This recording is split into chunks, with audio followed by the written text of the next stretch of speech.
Hold out there for one quick second. We've got some breaking news. I want to run to Capitol Hill on this. Chad Pergram with us live. Chad, what do you have? We have some breaking news here from Tom Tillis, the Republican senator from North Carolina. He has just announced that he is not going to seek re-election in 2026. All right, folks, we have some major breaking news, which is simultaneously encouraging and hilarious. It seems that Donald Trump has totally screwed himself and his administration and the Republican Party with a series of vicious public attacks on North Carolina Republican Senator Tom Tillis, going so far as to indicate that Tillis should be primaried by a more devout MAGA loyalist. In response to this, Tillis has apparently thrown his hands up and said, screw it. And he has now publicly announced that he will not be seeking re-election in the purple state of North Carolina next year, and also hinted that he might vote against Donald Trump and vote with the Democrats on many more issues for the rest of his term. This is huge. This is a game changer and could potentially cripple Trump's administration in the midterms. But before we unpack all that, if you end up liking this video and you want to support the channel, please be sure to hit the like, subscribe, and alert bells before you go. All right, folks, this is truly breaking news. We're going to probably see the reactions come in, but this is excellent news for liberals, leftists, and the Democratic Party writ large. Serious potential here, but we need to do this in chronological order. So Tillis has been attacked by Trump before, but the most recent series of attacks came from late last night when they were discussing Trump's one big beautiful bill and whether to vote to advance it to debate in the Senate. So Trump says this, and it's a long rant, okay? Looks like Senator Tom Tillis, as usual, wants to tell the nation that he's giving them a 68% tax increase as opposed to the biggest tax cut in American history. At the same time, he's unable to understand the importance of a debt extension, which Republicans gave to Democrats just prior to the November 5th election because of its significance and how important it was for the future of the USA. Sadly, the Democrat politicians probably won't reciprocate on a debt extension because they're nasty people who actually hate our country. Tillis is also willing to throw the very important tobacco industry in North Carolina, quote, out the window for reasons nobody seems to understand. He loves China-made windmills that will cost a fortune, ruin the landscape, and produce the most expensive energy on Earth. I can't believe the great people of North Carolina, a state that I love and won all 3 times, and a state that I just brought back with money, blood, sweat, and tears, from the recent tragic floods, when sleepy Joe Biden let them drown right up until the end of that administration without doing anything. I was given an A+ rating for the job we did in bringing it back, and Tillis, despite being a Republican, was missing in action. North Carolina will not allow one of their senators to grandstand in order to get some publicity for himself for a possible but very difficult re-election. America wants reduced taxes, including no tax on tips, no tax on overtime, and no tax on Social Security, interest deductions on cars, border security, a strong military, and a bill which is great for our farmers, manufacturers, and employment in general. Tom Tillis is making a big mistake for America and the wonderful people of North Carolina. Then he goes on to say, numerous people have come forward wanting to run in the primary against Senator Tom Tillis. I will be meeting with them over the coming weeks, looking for people who will properly represent the great people of North Carolina and, so importantly, the United States of America. Thank you for your attention to this matter, okay? Now, we could go back and fact-check all the unhinged lies that Trump said in that rant, but that's not what's important. This is what's the most important. Congressman, I have to hold out there for one quick second. We've got some breaking news. I want to run to Capitol Hill on this. Chad Pergram with us live. Chad, what do you have? We have some breaking news here from Tom Tillis, the Republican senator from North Carolina. He has just announced that he is not going to seek re-election in 2026. I'll just read you part of his statement here. He says it underscores the greatest form of hypocrisy in American politics. When people see independent thinking on the other side, they cheer. But those same people see independent thinking as coming from their side. They scorn, they ostracize, and even censure them. Now, I should note that Tom Tillis yesterday, he put out a statement and was one of the 2 Republican no's against proceeding to the big, beautiful bill. And you had President Trump absolutely torch him twice last night. There was one very long statement on Truth Social where he said, he's grandstanding, argued that he wasn't really, helping the people of North Carolina. And then a little bit later, President Trump put out another statement saying he was going to be talking to people in the coming days about trying to engineer some sort of a primary challenge against Senator Tillis. And I'll just read you the tail end of the statement here. He says, I still look forward to continuing to serve North Carolina over the next 18 months. I look forward to having pure freedom as I call the balls and strikes I see fit, representing the great people of North Carolina to the best of my ability. All right, so let's take a look at Tom Tillis's full statement. He says, "It has been a blessing to go on a journey from living in a trailer park and making minimum wage as a young man to having the honor of serving as U.S. Senator for North Carolina. I'm proud of my career in public service, including hard-fought victories like passing historic tax reform as North Carolina Speaker and working in the Senate to help pass the Tax Cuts and Job Act and have confirmed 3 conservative Supreme Court justices and counting. What I'm most proud of are the bipartisan victories, passing the first in the nation eugenics compensation as Speaker and working across the aisle in the Senate to pass the largest investment in mental health in American history, passing the Respect for Marriage Act and monumental infrastructure investments, and reestablishing the Senate NATO Observer Group. Sometimes those bipartisan initiatives got me into trouble with my own party, but I wouldn't have changed a single one." In Washington over the last few years, it's become increasingly evident that leaders who are willing to embrace bipartisanship, compromise, and demonstrate independent thinking are becoming an endangered species. Democrats recently lost 2 such leaders who were dedicated to making the Senate more of a functional and productive legislative body. I assume he's referring to Joe Manchin and Kyrsten Sinema. They got things done, but they were shunned after they courageously refused to cave to their party bosses to nuke the filibuster for the sake of political expediency. They ultimately retired, and their presence in the Senate chamber has been sorely missed every day since.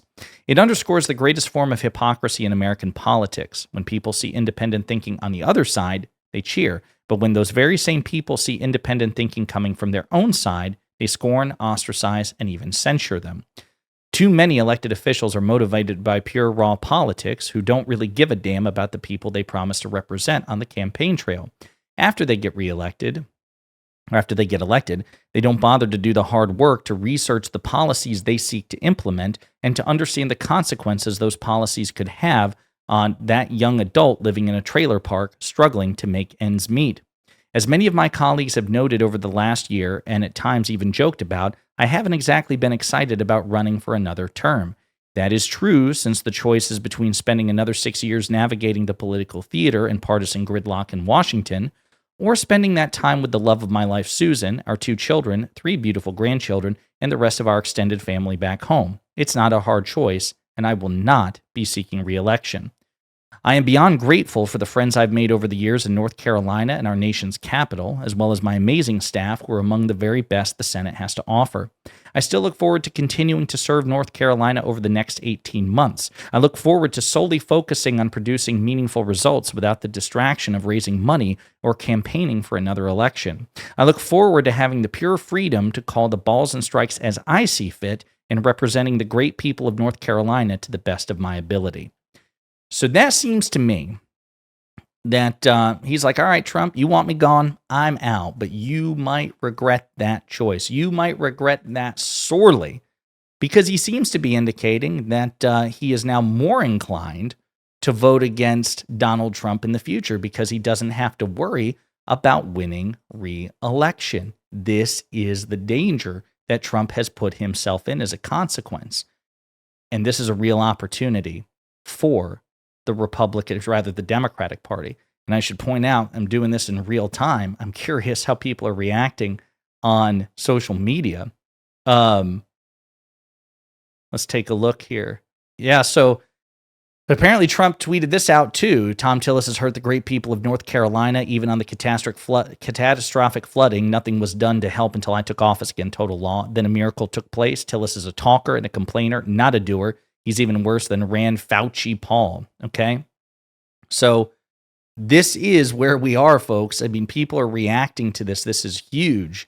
Roy Cooper, the former Democratic governor of North Carolina until last year, is somebody that we talked about before on previous videos in this channel about North Carolina, because even though he's older, I think he's in his late 60s, early 70s, he was a very popular 2-term governor. And he may be the Democrats' best option to challenge Tillis. That was before, right? And they were polling neck and neck, right? Tillis has the incumbency advantage, bipartisan wins, but Roy Cooper is just more popular, period. So they were polling neck and neck.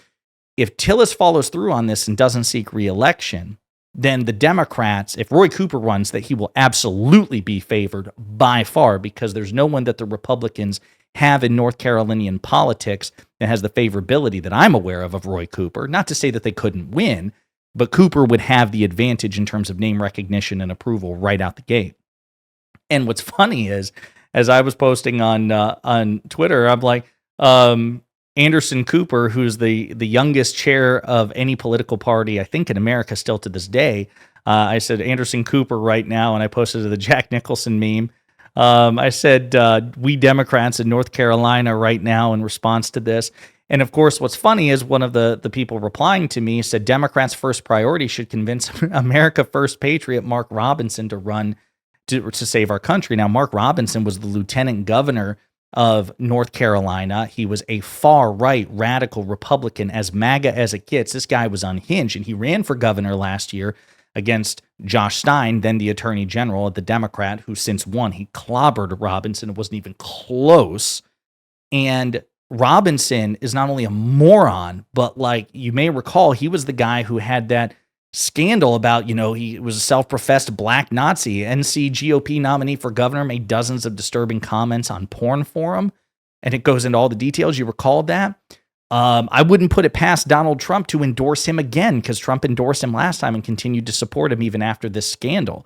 So what they're saying is, if you get this like far-right MAGA loon or somebody like him, it will still increase the likelihood that we are able to flip North Carolina. This is a huge opportunity, not guaranteed, but huge opportunity for the Democratic Party that we must ruthlessly pounce on. And yeah, I have no doubt this is scaring the shit out of Republican state. Maybe not Trump. Maybe Trump is too stubborn or too stupid to recognize the jeopardy that his Republican majority is in.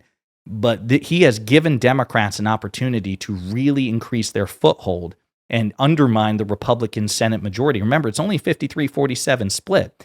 So you got to think, okay, well, you have Susan Collins, the Republican incumbent in Maine. She's running for reelection next year. She's very unpopular, and Maine's a blue state. So if we can find a viable candidate, we could potentially flip Maine. John Cornyn, who's kind of like Tom Tillis, right? He's up for re-election, and MAGA hates his guts because they see him as insufficiently loyal. And so this far-right, corrupt Republican Attorney General of Texas, Ken Paxton, he is indicating that he might run to primary Cornyn. And if he primaries Cornyn, he will absolutely win the primary. And so kind of like in this case here, if you run a far-right MAGA loon in a relatively purple state, it means that Democrats might be able to flip. So Texas could be in play if Paxton wins the primary. And then now this, North Carolina is absolutely in play. Well, then if just those three alone go our way, we can make it a 50-50 Senate. Now, because of J.D. Vance, if the Republican conference still caucuses that way, but Lisa Murkowski, the Republican senator of Alaska, she disappointed me by backing Trump's big, beautiful bill yesterday, but they had to lobby her hard. She's indicated that she might caucus with the Democrats. There's a chance, folks. There's a chance that we could conceivably flip the Senate next year because of this, if all the stars align. This is huge, and I can't wait to track this because I promise you, Republican lawmakers, especially John Thune, the Republican Majority Leader, White House Chief of Staff Susie Wiles, they are shitting their pants at this moment, even if Trump is too stupid to recognize the danger politically that he's now in. We will definitely be tracking this. This is a big deal. Donald Trump has totally screwed himself. In the meantime, let me know what you think in the comments.